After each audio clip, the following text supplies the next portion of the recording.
Subscribe చేయకుండా ఈ video చూస్తే నాకు మోటివేషన్ రాదు. మీరొక్క క్లిక్ చేస్తే నాకు ఇంకో వీడియో చేయాలని ఎనర్జీ వస్తుంది. So please subscribe, like. ఇక బ్రహ్మముడి కథ మొదలెడదాం. ఈరోజు బ్రహ్మముడి ఎపిసోడ్ మొత్తం దుగ్గిరాల ఫ్యామిలీలో ఒక్కసారిగా పడ్డ బాంబ్ లాంటిది.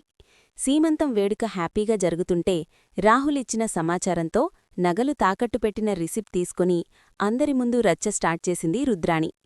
కావ్య నగలు తాకట్టు పెట్టింది ఆస్పత్రి బిల్లు కట్టడానికి అని అందరి ముందు నిజం బయటపెడుతుంది.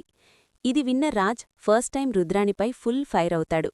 ఇంటి గౌరవం కోరుకునే దానివైతే ఇంతమందిలో ఇలా చెయ్యవత్తా, నీ ఉద్దేశమేంటో నాకు క్లియర్గా అర్థమవుతుంది అని గట్టిగా మాట్లాడేస్తాడు. ఇక్కడే సీన్ రివర్స్ అవుతుంది. ధాన్యలక్ష్మి లాజిక్ ప్రశ్న వేస్తుంది. మన అకౌంట్స్లో నిజంగానే డబ్బుల్లేవా? ఆస్పత్రి బిల్లుకి నగలు తాకట్టు పెట్టే పరిస్థితి వచ్చిందా అని.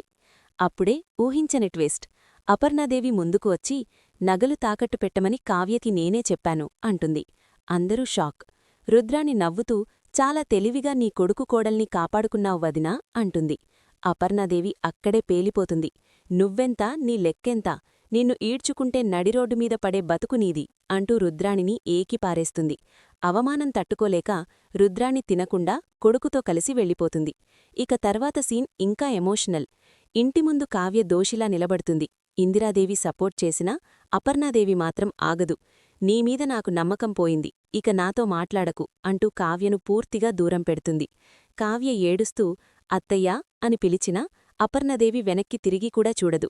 ఇక్కడితో ఈరోజు ఎపిసోడ్ ముగిసిపోదు. రేపటి ఎపిసోడ్లో అసలైన బాంబ్. పిల్లకాకి అనామిక మరో కుట్రకి రెడీ అవుతుంది. రాజ్, కావ్య ఆస్తులు తాకట్టుపెట్టి అప్పులు చేస్తున్న సంగటి దుగ్గిరాల ఫ్యామిలీకి లీక్ చేస్తాను అని రుద్రాణికి కాల్ చేస్తుంది. ఈ వార్త ఆ ఇంటిని ముక్కలు చేస్తుంది అని చెప్తుంది. ఇక రుద్రాణి ఆనందానికి హద్దులుండవు. అనామిక వదిలిన ఈ అస్త్రం దుగ్గిరాల కుటుంబాన్ని ఎంతవరకు నాశనం చేస్తుందో రాబోయే ఎపిసోడ్స్లో చూడాలి.